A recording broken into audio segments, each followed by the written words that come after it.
Greetings, Divine Radiance. Welcome. I am Nahkila Isha of Scott Life Sculpting. I'm a divine interpreter interpreting messages and methods from the divine to empower you to create and live an abundant life.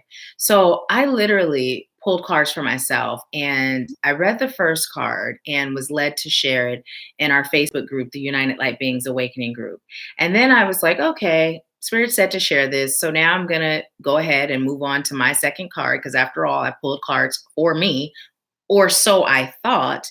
And as I was reading, Spirit said, share this one. So if you'd like to check out the first card, head over to the United Light Beings Awakening group on Facebook. And that was just done. And I'm going to read the next card to you. And I'm also going to do the third because literally what Spirit is telling me that this read was not for me. It was for us. So the card is rebirth. Someone is on with me. Someone's on with me. Thank you so much for being here. So yeah, the card is rebirth. And this is funny because I'm like, well, do I go back in the United Light Beings Awakening group and go live there? And Spirit's like, no, do this on YouTube. And so the third card, I haven't opened the book for this one, but it's surrender. So I'm going to go ahead and tell you what rebirth says. It says, fairy dancing, night in the forest, rainbow moon is rising. Crickets sing her chorus. Electric light shines reverent for her prayer. She knows both sides, her body is bare. She feels, she heals, and she dances in her pain. She dances and trances till death is had and rebirth is gained. And so I'm just going to show you this card. I'm just going to go ahead and show it to you. Beautiful, beautiful art. And this, the person who created this deck is a Sedona local, so pretty awesome. It says, in the painting, you see a fairy woman dancing with fire in the forest at night. She dances to the beat of a drum with a feather as her wand. She's lost in trance in the ancient womb of the mother of all. Her rhythm pulses colorful electric lights that shine upon her night. The rainbow light is her cosmic prayer, a universe she holds reverent, and her body is bare. Dancing her rebirth gracefully bursting out of her cocoon. A full circle may be coming to a completion for you, and a rebirth is soon to bloom. Like the caterpillar once nesting in the closed state, you now have the strength and are opening into a new realization of the light. The caterpillar does not know she's going to have wings and fly in the sunlight as a beautiful butterfly full of color and joy. Still, this lack of knowledge does not stop her from persevering through her freedom and light. It is always your choice. You have free will. You can struggle for as long as you wish and remain stagnant, or you can surrender the ego to the death that always precedes a rebirth. Discover for yourself what mystical magic lies just there on the other side. The gifts of rebirth are your eternal reward for being willing to dance in the darkness, all the while still holding the light. But only you can initiate the dance to awaken from your dark night. In choosing the rebirth medicine card, a part of your ego, old habits, ideas, and wasted perceptions of yourself, some part of you is ready to die. You may have come to understand a dark dance through the void in your cocoon state. If so, get ready to fly, reach for the sun, and dry your wings. It is time to re-embrace the ancient feminine wisdom. Once again, dance with new clarity, clear perception, and rock on to a new rhythm. That message is extremely powerful. I know, at least for me, I was sharing over in the United Light Beings Awakening group how I was meditating yesterday, and with the veil being thin, there are oftentimes really amazing things that are happening if we just are in tune to seeing them or feeling them or receiving them. And so I was literally receiving these surges of energy through my feet, up my legs, my thighs, my pelvic area, my stomach. And Spirit was like, it's happening. Do you feel it? And I'm like, yes, I feel it. You know, and so during this experience, Spirit was saying, you're becoming a magnet. You're becoming a magnet to attract those you're called to serve.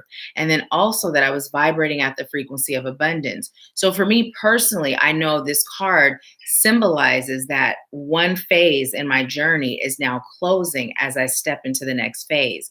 And for you, it may be the same message or it may be something different, but take a moment and really meditate on that message because I just thought it was really powerful and beautiful. And the final is surrender. Hi, Rakita, you're back. Welcome. I love having you here.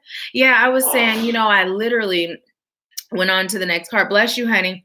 I went on to the next card, and Spirit was like, this isn't just for you. So here I am. And let's see, you said my speaking company called Time of Transformation. Spirit told me company is me. Yes, yes, yes. Thank you so much. Thank you. So let's see what the surrender card is all about.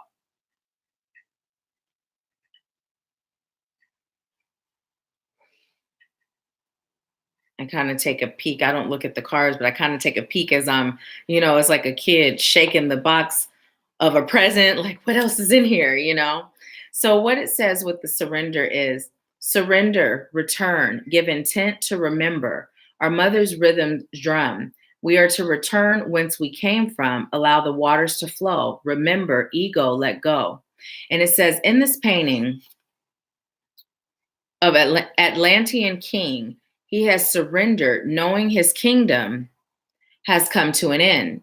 In a meditative state, he prepares his island with her beautiful temples and sinking into the oceans of emotions. The intuition is strong. Now is the time to use the tools gathered to remain centered. With him, he brings the communication and wisdom of the earth's tree of life.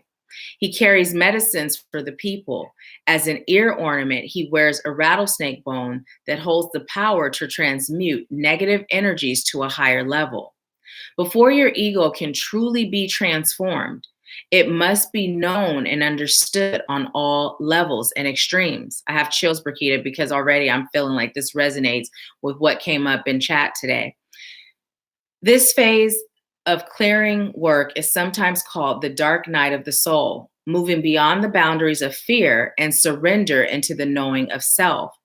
All that you need is within you. To access this knowledge, you must surrender all to God. The dark night is a productive experience. It releases you from bondage to the ego, which leads to liberation. Allowing shifts in your life is like letting go of the sides of the river and flowing with the natural current. You can either fight it or you can float. Go with the flow.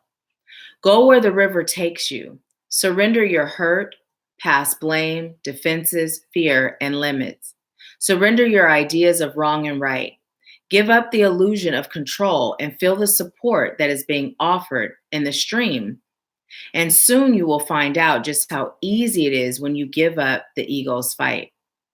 In choosing the medicine card surrender, it seems you have been holding on to some aspect of yourself and been doing a really good job at it, struggling all the while, trying to stay above water. On the journey we call the road to enlightenment, there is no getting around. The only way is through. Let go and observe without judgment your emotional flows. Surrender, release, and let go. This is the path of relief. And as I was saying that final part, I was hearing Ruby as well. So that is the messages for us. It's for all of us. Hi, Vanessa. Welcome. Welcome. Rakita said, yes, yes. And Vanessa said, yes, yes. This is amazing. Like I was sharing, I went live in the United Light Beings Awakening because I was led to share the message that I pulled, thinking it was for me. And Spirit said, no, this is for all of you. And then when I moved on to the next one, Spirit's like, yeah, still for all of you. So I decided to come live over here. I should say I was told to. I do very little deciding on my own these days. But I'm so grateful that I was able to share that with you all. And thank you so much for being here, tuned in. Rakita said, I choose flow. Yes, so do I. we've talked about this in our Wednesday live and power hour, how when we're in flow, how life just it flows, it just flows. It's exactly what it says. When we're fighting or we're holding on, if we're holding on to the side of the riverbank, like the card was speaking of, and there's water coming, it's a struggle, and it's like we're being pushed this way and that way, and we're sweating and we're fearful that what happens if I let go, will I be swept away? And these sort of thoughts are the same types of thoughts that we have when we're not in flow, when we're not in flow, allowing spirit to guide us, you know? And when we just relax, and just think of ourselves in this pool called life, and we're just laying back and allowing the sun to beam on us and just floating and just taking it all in slow and easy and just accepting, just accepting, remembering that we're not human doings, we're human beings, and we're just allowing ourselves to be, then we find peace. Then we find peace, and we will be guided down that river to where we're destined to be. So, allow yourself to remember to be in flow, release the fear, release the idea of struggling being normal, because it's not. It's not. These are all things that we were taught that are false, and it's time for us to choose to break the cycle and to choose to just be. So, I love you so much for being you. I thank you for tuning in, and I leave you with peace, love, bliss, and abundance. I'll talk to you later.